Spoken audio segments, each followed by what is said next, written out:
I'm going to tell you about the night 9 experienced hikers chose to die in a frozen wasteland rather than stay inside their tent.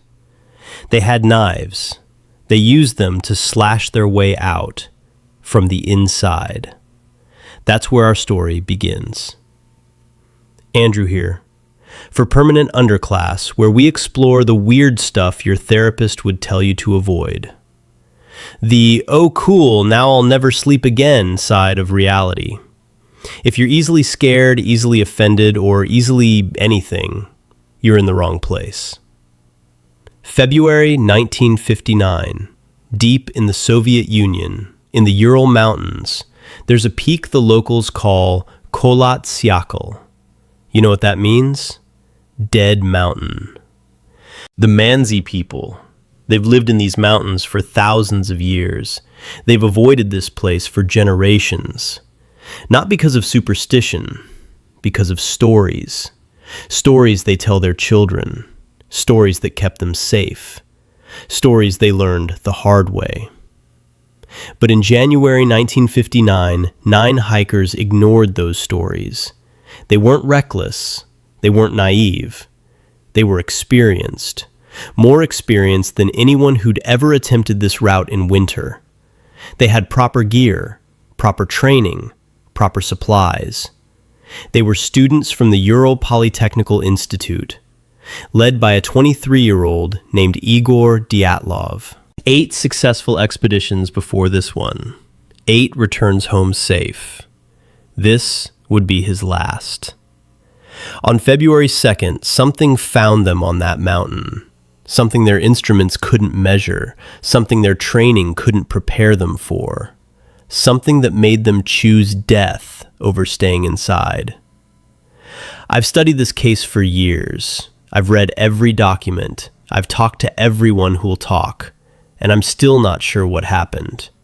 But I'm going to tell you everything I know, and by the end, you're going to understand why this mystery has haunted investigators for 65 years. Why the Russian government classified the file, why the families were told lies, and why the Mansi still won't go near that mountain after all these years. Let's begin. Let me tell you about the 9 people who walked up that mountain. Not just their names, I'll get to that, but who they were, what they wanted, what they left behind. Because here's what I've learned after years of studying this case. These weren't just hikers. These were 9 specific human beings with families, dreams, futures. And every single one of them died. Igor Dyatlov, 23, leader, 4th-year radio technology student, calm, competent, the kind of person others naturally followed. He had a girlfriend named Lena. They'd been dating 2 years. People said they'd get married after graduation. He was so good, so careful, that his fellow hikers trusted him with their lives. That night on the mountain, whatever happened, even he couldn't save them. Ludmila Dubinina, 21, dark hair, sharp eyes, a laugh that carried across campsites. She had a younger brother, 14. He idolized her. She was planning to teach him to ski when she got back. She never came back. Rustem Slobodin, 22, the Joker. The one who kept spirits up with bad jokes and worse puns. He collected old coins, had a whole box of them in his room back home. His mother said he was always hunting for rare pieces at flea markets. He was planning to find something valuable someday. He never got the chance. Georgy Krivonishenko, 24, the oldest. A big brother to the group, even though he was only a few years older. He had a wife. They'd been married 6 months. She was pregnant. She didn't know yet, but she was pregnant. A baby girl.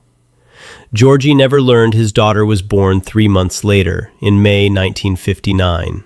He never met her. Yuri Doroshenko, 21, Athlete. Former competitive swimmer. Strong, athletic, always in shape. He was a romantic. Always talking about some girl back home. Always dreaming about his future. He had a ring hidden in his sock. Silver, small diamond. Not expensive, but meaningful. He was planning to propose after graduation. He never gave it to her. Yuri Yudin, 22, the photographer. He had a camera and he documented everything, the hikes, the camps, the friends. He had dozens of rolls of film with him on that trip. And here's the thing that makes this case even stranger. Yuri Yudin was the only one who survived. How? Why? I'll tell you later. But just know, he's the key to everything. He's the only one who lived to tell what happened.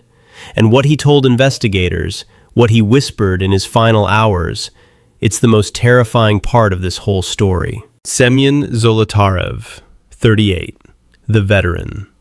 He'd served in the Soviet army, seen things, done things. He didn't talk about his past much. He had a weathered face, lines around his eyes. He looked older than his years. He was strong, stronger than most of them, and he was one of the two found with injuries that couldn't be explained. Nikolai Thibault Brignol, 25, French ancestry. His grandfather had emigrated to Russia decades ago. He had a slight accent, a hint of something foreign in his vowels. He was studying to be an architect. He had sketches in his notebook, libraries, concert halls, a house with a garden. He never got to build any of them. Alexander Kolovatov, 24, the quiet one, reserved, preferred listening to talking. He was studying physics, nuclear physics as it happened. He had a small radio with him, a hobby, picking up signals, scanning through frequencies. What he heard on that mountain, if he heard anything, he never got to tell anyone. 9 people, 9 names, 9 futures stolen. You know their names now. Now let's talk about where they went. The Ural Mountains. They stretch for over 1,500 miles, dividing Europe from Asia. Ancient. Old. Older than most mountain ranges on Earth. The Mansi people have lived here for thousands of years. They know these mountains in ways the rest of us have forgotten. They know things that aren't in any book, or chose to ignore. Kholat Syakhl, Dead Mountain. That's what the locals called it. Not for one reason, not because of one tragedy, but because of wrongness, discomfort, a sense that something was off. The Mansi had legends, passed down through generations, stories about things that lived in the high places, things that could affect the human mind, things that made you see things, hear things, feel things. They didn't share these stories with outsiders. They didn't need to. They just avoided the high places, especially in winter, especially at night. The Soviet government didn't believe in such stories. The Soviet government didn't believe in anything they couldn't measure, prove, or use for the glory of the state. So when the hikers applied for permission to climb Kholat Syakhl in January 1959, the authorities said yes. Why not? It was just a mountain. Let me tell you about the time of year. January in the Urals. It's not like January where you are. It's not a cold day or some snow. It's an assault. Temperature drops to -30, -40 degrees. The wind howls across exposed peaks. Exposed skin freezes in seconds. Breath crystallizes. In that cold, you make mistakes. You lose judgment. You stop thinking clearly. But that wasn't even the worst part. There were lights that winter. Strange lights in the sky. Witnesses in villages hundreds of miles away saw them, moving in patterns that made no sense, hovering, pulsing. Let's continue. All right, you're still here. Good. Let's go deeper. The search teams fanned out across the mountain. Steep slopes, deep snow, visibility near zero in the frequent storms. They searched for weeks. March 2nd, nearly a month after the hikers died, they found the first body. Igor Dyatlov, the leader, the man who knew these mountains better than anyone. He was lying on his back, eyes open, mouth frozen open, as if he'd been screaming. His feet were barefoot, not just without boots, completely bare. The skin was blackened with frostbite, and his face was twisted into an expression of pure terror, a scream frozen in time. But this was just the beginning. Over the next 4 months, search teams found the remaining 8 bodies. Each one told a different story. Each one added a new piece to a puzzle that would never be solved. 3 hikers were found in a ravine, huddled together, arms wrapped around each other, trying to warm each other. They had broken bones, internal injuries, but no external wounds. They had died together, trying to survive together. But 2 of the bodies were different. 2. Their injuries made no sense. Let me tell you about Ludmila Dubinina. She was found in May 1959, nearly 3 months after the others. The snow had finally melted enough to reveal what the cold had hidden. Her body was badly damaged. Her chest was crushed, not broken, crushed, as if something had pressed down on her with enormous force. Multiple ribs broken in multiple places. The soft tissue of her torso was destroyed. Her face was missing. The skin had been torn away from her skull. Not by animals, the coroner was certain of that. Animals would have left marks, bite wounds, drag marks. This was different. This was like something had peeled her face off, deliberately, methodically. Her eyes were still in their sockets. That was the worst part. The eyes were intact, frozen, sightless, staring up at the sky that had become her grave. Now let me tell you about Semyon Zolotarev. He was found near Ludmila. He had similar injuries, severe head trauma. His skull had been damaged, cracked in multiple places. His brain was exposed. The coroner who examined him, this is a direct quote, said the injuries were consistent with a violent force of unknown origin. Unknown origin. That's what the official report said. Because no one could explain it. Not a fall, not an avalanche, not a bear attack, not anything known to modern medicine. Something else. And then there was the skin. Some of the bodies had strange discolorations. Orange, yellow-brown, almost metallic-looking patches on their skin. The coroners couldn't explain it. Some suggested radiation. Some suggested chemical exposure. Some suggested the bodies had been partially consumed by some kind of gas or substance in the snow. No one knew. The bodies were buried quickly. The case file was sealed. The families were told their children had died in an avalanche, even though there was no avalanche. And the truth, whatever it was, stayed buried with them. Now we get to the part that makes this story so compelling. The theories. Hundreds of researchers, 65 years, hundreds of theories. None of them fully explain everything. But let's go through them anyway, because the truth, if there is a truth, might be hiding in one of these explanations. Theory 1, the avalanche. This is the official explanation. Hikers caught an avalanche, buried under snow, escaped but disoriented, made poor decisions, died of hypothermia. One advantage, simple. No supernatural elements, no government secrets. But here's the problem. There was no avalanche. The investigation found no evidence of an avalanche. The snow showed no signs of the massive displacement an avalanche would create. The tent wasn't buried. It was standing when they found it. And the injuries, the crushed chests, the broken bones, the missing skin, Those aren't avalanche injuries. The avalanche theory doesn't work. Theory 2. Military exercises. This is where it gets interesting. The mountain was near a Soviet military facility, within a restricted zone. Officially, no military exercises in the area. But the evidence suggests otherwise.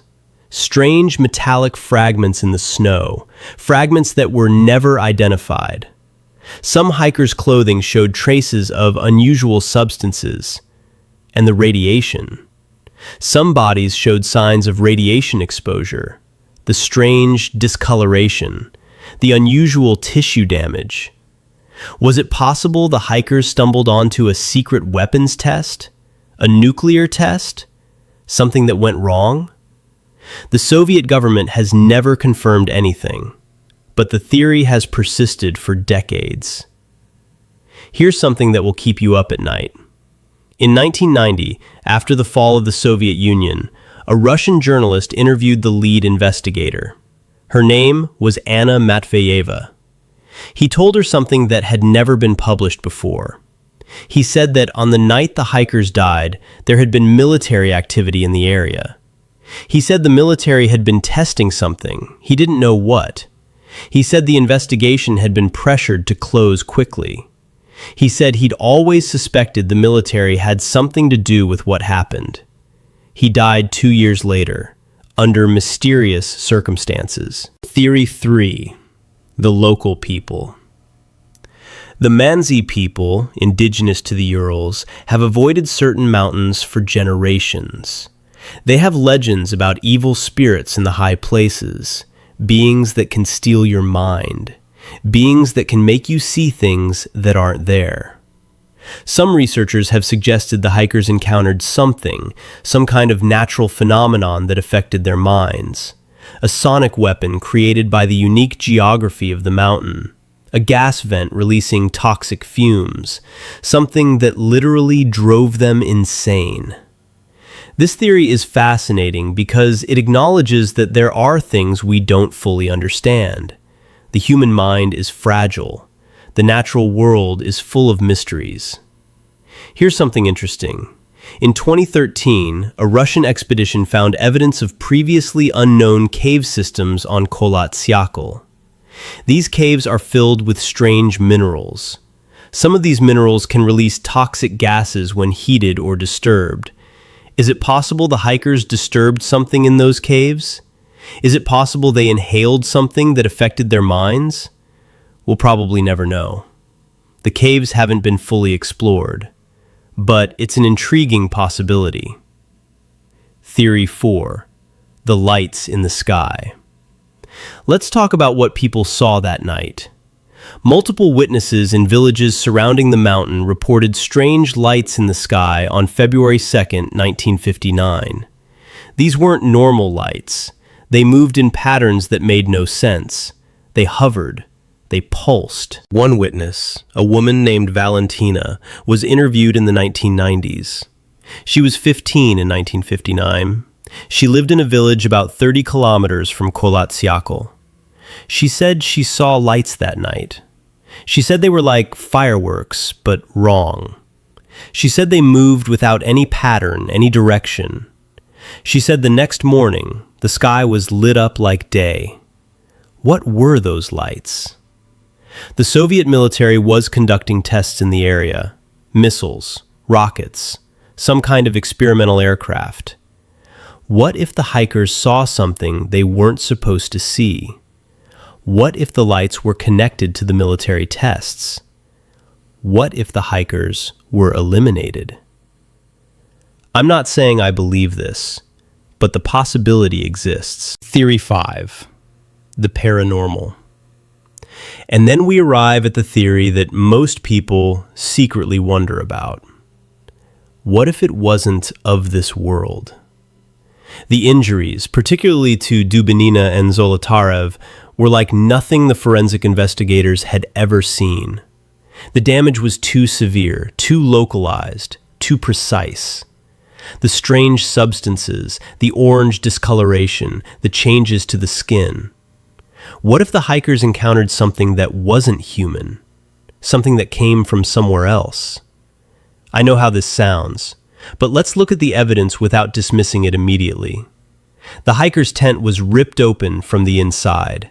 They had knives. They used those knives to cut their way out. Whatever they were fleeing from, it was in that tent with them. And they chose to die in the snow rather than stay inside. What could cause that kind of terror? I'll let you draw your own conclusions. Let's talk about what happened after. The Soviet government launched an investigation, but it was shut down quickly. The case file was classified. The families were told their children had died in an avalanche. End of story. Except it wasn't. Because over the following years, details began to leak out. Documents were smuggled out. Witnesses came forward with stories they had been too afraid to tell.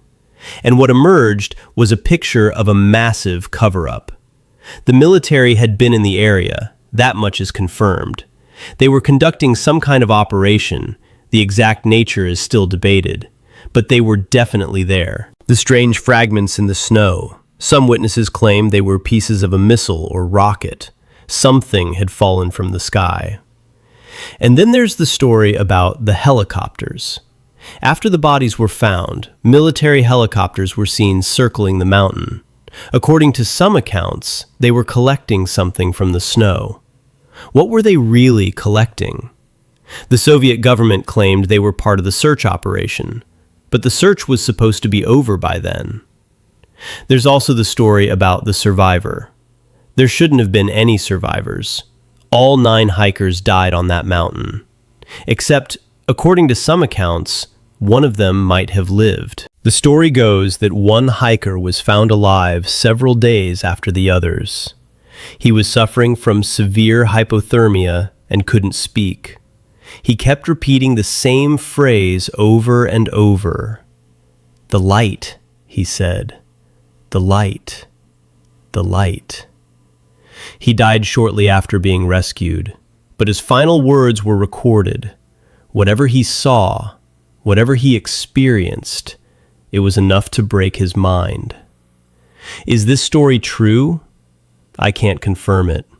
The Soviet government certainly never acknowledged it, but it's been repeated by enough sources over the years that it's worth considering.